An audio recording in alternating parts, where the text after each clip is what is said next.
জনাইছোঁ আৰু আজি 10 তাৰিখ 10 আগষ্ট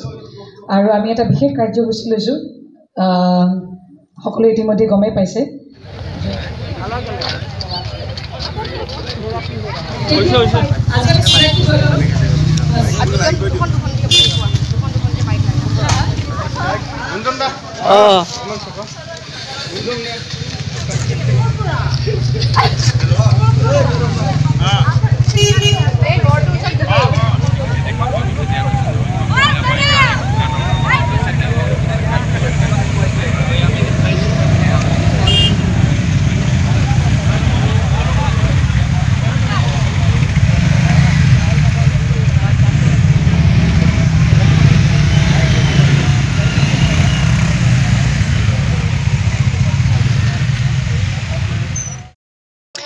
অপাৰেশ্যন সিন্দুৰ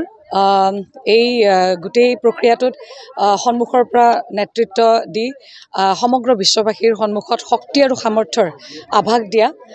কৰ্ণেল সুফিয়া কুৰেশ্বি আৰু ভূমিকা সিং এই দুগৰাকী বীৰাংগনাৰ লগতে দেশমাতৃৰ হকে অহৰ্নিশে সেৱা আগবঢ়োৱা প্ৰত্যেকগৰাকী বীৰাংগনাৰ প্ৰতি আমি সেলিউট জনাই আমি সেলিউট বীৰাংগনা শীৰ্ষক এটা বাইক ৰেলী আজি সৰু সজাত আমি কৰিছোঁ এটা সজাগতা সৃষ্টি কৰিছোঁ কাৰণ ভাৰতৰ প্ৰধানমন্ত্ৰী নৰেন্দ্ৰ মোদী ডাঙৰীয়াদেৱে এই দুগৰাকী শক্তিশালী নেতৃত্বৰে আমাৰ সমগ্ৰ বিশ্ববাসীক বুজাই দিছে যে নাৰী শক্তিৰ শক্তি অপৰিসীম গতিকে আমাৰ এই সজাগতাৰ মূল লক্ষ্য হৈছে যে গাঁৱে ভূঞে বসবাস কৰা প্ৰতিগৰাকী যুৱতীয়ে যাতে তেওঁলোকৰ অন্তৰত দেশমাতৃৰ হকে কাম কৰাৰ যাতে তেওঁলোকৰ মনত জাগ্ৰত হয় ইচ্ছা আৰু তেওঁলোকে যাতে মানসিকভাৱে শাৰীৰিকভাৱে আৰু শাৰীৰিক সক্ষমতাৰে তেওঁলোকে যাতে আগবাঢ়ি আহে আৰু তেওঁলোকে যাতে কাম কৰে মাতৃৰ হকে গতিকে